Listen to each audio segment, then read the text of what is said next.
कैसे हैं आप सब। एलएमपी में आपका बहुत बहुत स्वागत है। आज मैं लेके आऊँ क्लास 9th का 8.1 का क्वेश्चन नंबर 7, जो कि काफी इंपॉर्टेंट क्वेश्चन है। ठीक है, काफी कंफ्यूजन रहता है बच्चों को, इसको कैसे सोल्व किया जाए। तो देखिए, मैंने इसमें गिवन एंड प्रूफ डायरेक्ट लिखा है। गिवन दे रखा है बेटा एबीसीडी जो ट्रेपेजियम, ये एक एबीसीडी जो है वो एक ट्रेपेजियम है। यहाँ पर दे रखा है एबी जो है वो इसकी पैरेलल है, सीडी की पैरेलल है। ठीक है, दूसरा काम दे रखा है एडी और बीसी इक्वल है, एडी एंड बीसी इक्वल है। ये जो एडी है वो बीसी के ऑलरेडी इक्वल आपको गिवन है। ठीक है, इसके बाद क्या बोला जा रहा है बेटा, एंगल 1 को एंगल बी के इक्वल करना है, एंगल सी को एंगल डी के इक्वल करना है। और इसमें क्या करना है, ए बी सी ये बाद में लेंगे अपन, पहले प्रूफ पे आते डायरेक्ट। ठीक है, सबसे पहले बेटा देखो, मैंने इसमें कंस्ट्रक्शन करेंगे अपन। कंस्ट्रक्शन क्या करी गई है, आप सबसे पहले ये देखिए। इस कंस्ट्रक्शन में ये बोला जा रहा है बेटा, अगर देखो ये ए बी और ये बी सी है। ठीक है, यहाँ पर ये है कि ये अगर ये ट्रेपेजियम है तो अपने क्या करा है, इस ए बी को आगे प्रोड्यूस करा, इसको आगे बढ़ाया एंड सी से ई पर इसको मिलाया। और ये क्या करा है, जो सी ई है ना बेटा वो पैरेलल है किसके, एडी के। एंड जो ए बी है वो पैरेलल किसके है बेटा, सी डी के। ठीक है, तो यहां से कंस्ट्रक्शन और हो गई कि जो ए ई है ना वो पैरेलल हो गए बेटा डीसी के। ठीक है, ये भी डीसी था। तो अगर देखो ये कैसे पैरेलल हो गई, अगर ए बी इसके पैरेलल है तो ये इस ए बी को तो अपन आगे प्रोड्यूस करे, इसका मतलब ये जो ए ई है वो भी क्या हो जाएगा बेटा, डीसी के पैरेलल हो जाएगा। यहां तक आपको समझ में आया। फिर इसके बाद मैं यहाँ पे एंगल नाम दूंगा, एंगल 1, एंगल 2, एंगल 3 और एंगल 4। तो बेटा इसके अकॉर्डिंग बोलेंगे अपन, जो ए बी सी ए ई सी और डी है इज ए पैरेललोग्राम। ये कैसे हुआ, देखो अगर कोई क्वाड्रिलेटरल है उसके अपोजिट साइड अगर पैरेलल है दोनों पेयर, तो वो क्या होती है बेटा, पैरेललोग्राम होता है। तो देखो ये वाली साइड इसकी पैरेलल हो गई, ये वाली साइड इसकी पैरेलल हो गई, तो इसका मतलब क्या हो गया, ये पैरेललोग्राम हो गया। अब पैरेललोग्राम में अपन देखो इस प्रूफ में अच्छे से करते हैं इसको। ठीक है, मैं यहां पर एक चीज ले रहा हूं, बाय लीनियर पेयर। देखो यहां पर एक सीधी लाइन जा रही है, एक सीधी लाइन यहां से एक और आ रही है, तो ये दोनों जो एंगल है वो लीनियर पेयर बना रही है क्या। तो मैं यहां से एक बोल सकता हूं, angle 2 plus angle 3 equal to में 180। हाँ या ना। दूसरा मैं बोल रहा हूं बाय को इंटीरियर एंगल।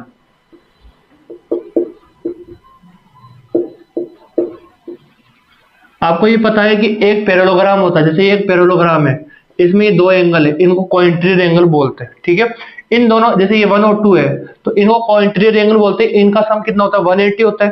तो यहाँ पर भी देखो ये एक पैरेललोग्राम है, एक एंगल तो यहाँ बढ़ रहा है, एक एंगल यहाँ पर बढ़ रहा है 4। तो एंगल 1 और 4 का सम कितना आएगा बेटा, 180 आएगा। ये इक्वेशन फर्स्ट हो गई, ये इक्वेशन कौन सी हो गई बेटा, सेकंड हो गई। यहां से बोलेंगे बेटा अपन by equation first and second. हाँ या ना। ठीक है, तो मैं यहां से क्या बोल दूंगा बेटा, इक्वेशन ये 2 3 इक्वल टू एंगल 1 एंगल 4। ठीक है, अब अपन को क्या लाना था, ए को बी इसके बी के इक्वल लाना था। तो मुझे एक काम करना पड़ेगा, इस 3 को तो 4 के इक्वल कर सकता हूँ क्या, मैं कर सकता हूँ। अब ये कैसे होगा, ये देखो सबसे पहले, अगर ये एडी इसके पैरेलल है, इसका मतलब यहां से जो एडी है वो ईसी की क्या है बेटा, इक्वल भी है। आया या नहीं ऐसा। तो मैं इन ऐसे बोल सकता हूं, इन ट्रायंगल, ये देखो ये अलग से कॉन्सेप्ट चलेगा अलग से। ठीक है, इसको इक्वेशन नंबर में 3 नाम दे रहा हूं एक बार के लिए। ठीक है, मैं ले रहा हूं इन ट्रायंगल बीईसी। ये जो बीईसी है उसमें बेटा आप एक चीज देख रहे हो, एडी तो बीसी की इक्वल है और एडी किसके इक्वल है, ईसी की इक्वल है। इसका मतलब जो बीसी और ईसी है, बीसी और ईसी क्या है बेटा, इक्वल है। तो अपन यहां से बोल सकते हैं opposite angle of equal side are equal. ये चीज होती ही नहीं होती। तो मैं यहां से बोल सकता हूं बेटा इसके सामने एंगल 4 और इसके सामने कौन सा आ रहा है, एंगल 3 आ रहा है। तो मैं यहां से ये लिख सकता हूं, एंगल 3 इक्वल टू कितना हो जाएगा बेटा, एंगल 4। ये चीज समझ में आई या नहीं आई, ये हो गई बेटा इक्वेशन 4। ठीक है, तो अपन क्या लिखेंगे, बाय इक्वेशन 3 एंड 4। अब देखो मेरे को क्या करना है, एंगल 1 को 4 के इक्वल आना है, तो जहां पर एंगल 3 है मैं उसकी जगह क्या ले दूंगा, एंगल 4। तो देखो ये इक्वेशन थी 2 प्लस एंगल 3 इक्वल टू में एंगल 1 प्लस एंगल 4। ये चीज समझ में आई क्या? हाँ या ना? तो मैं क्या कर रहा हूं बेटा, मेरे को क्या लाना है, इस 4 को हटाना है, तो मैं क्या ले दूंगा, angle 2 plus angle 3 angle 1 plus angle 3। हाँ या ना? 4 की जगह मैंने क्या लिख दिया, एंगल 3 लिख दिया। तो मैं क्या कर दूंगा, इस एंगल 3 से एंगल 3 कट गया। ठीक है, तो ये हो गया एंगल 2 इक्वल टू क्या हो गया बेटा, एंगल 1। अब देखो एंगल 2 तो बी पर आ रहा है, इस अगर ट्रेपेजियम के अकॉर्डिंग देखें, और एंगल 1 किसी जगह आ रहा है, ए की जगह आ रहा है, तो अपन लिख सकते हैं एंगल बी किसकी इक्वल हो गया बेटा, एंगल ए के। तो ये पहला वाला जो हो गया वो हैज प्रूफ हो गया। देखो वापस समझाता हूँ, ये लीनियर पेड़ था, फिर इसके बाद ये पॉइंटेरियर एंगल था, इनका सम 180 हो गया था, इन दोनों को इक्वल करके अपन ने इक्वल कर दिया। फिर मैंने देखा ये साइड इसकी इक्वल है और ये वाली साइड इसकी इक्वल है, इसका मतलब इस ट्रायंगल के अंदर ये क्या हो गया, आइसोस्केलेस ट्रायंगल हो गया। आइसोस्केलेस ट्रायंगल में अगर दो साइड इक्वल है तो दो एंगल भी इक्वल होते, तो 3 और 4 इक्वल हो गए। तो मैं जहां पर ये 4 दिख रहा है उसकी जगह मैंने क्या लिख दिया, 3 लिख दिया। एंगल 3 से एंगल 3 कट गया, तो एंगल 2 किसकी इक्वल हो गया, एंगल 1 के। तो एंगल 2 तो बेटा बी था और एंगल 1 क्या था, एंगल ए था। अब अपन आते हैं दूसरे के लिए। दूसरा अपन को प्रूफ करना है सी और डी को इक्वल करना है। तो बेटा मैं यहां से एक काम कर रहा हूं कि बाय कोइंटीरियर एंगल,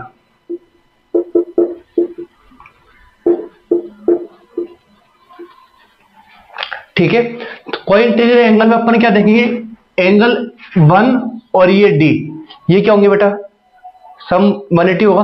तो एंगल 1 प्लस एंगल डी का सम कितना आ गया, 180 आ गया। ये क्वेश्चन नंबर हो गई 4। और एंगल 2 प्लस एंगल सी का सम कितना आ गया बेटा, 180। 2 और सी का सम भी कितना आएगा, 180 आएगा ना। ये कितना हो गया बेटा, एंगल, इक्वेशन नंबर 5। रीजन, ये वाली लाइन इसके पैरेलल है, तो इसमें अपन ये ले सकते हैं कॉन्सेप्ट। तो यहाँ पे लिखेंगे बाय इक्वेशन 4 एंड 5।